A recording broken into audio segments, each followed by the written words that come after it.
আমাদের সবার প্রিয় আরিফ আজাদ ভাই, তার একটা সুন্দর একটা কথা আছে। আপনি আল্লাহ তাআলার সাথে ছোট ছোট ব্যাপারগুলো নিয়ে কথা বলেন, আপনার ছোট্ট প্রয়োজন, সেই ছোট্ট প্রয়োজনগুলো, তার প্রয়োজনগুলো নিয়ে, এই ছোট্ট প্রয়োজনটা নিয়ে তার সাথে কথা বলেন। মানে আপনি ছোট্ট এই ব্যাপারগুলো যখন আল্লাহ তাআলার সাথে সম্পর্ক করা শুরু করবেন, ছোট্ট ছোট্ট ব্যাপারগুলো নিয়ে আল্লাহ তাআলার সাথে কথা বলা শুরু করবেন, যে আপনার ছোট একটা জিনিস প্রয়োজন, আপনার হয়তো আজকে হয়তো 500 টাকার প্রয়োজন, অথবা আপনার মানে আপনার ছোটখাটো কোনো রিজিক প্রয়োজন, অথবা মানে আজকে ছোট একটা কোনো একটা কর্ম সম্পাদন করা প্রয়োজন, ছোট জিনিসগুলা যেখানে আপনার সাহায্য প্রয়োজন, আপনি পারতেছেন না, আপনি আল্লাহ তাআলার কাছে এই ছোট্ট বিষয়গুলো দোয়া, আল্লাহ আজকে আমার এই জিনিসটা সহজ সমাধান তুমি বের করে দাও, এই জিনিসটাকে আমার সহজ করে দাও।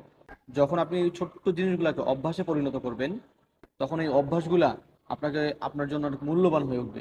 তখন আল্লাহ তাআলার কাছে আপনি কিভাবে চাবেন, তার কাছে আপনার নিজের মানে চাওয়াগুলোকে কিভাবে উপস্থাপন করবেন, এই জিনিসটা আপনি শিখে যাবেন।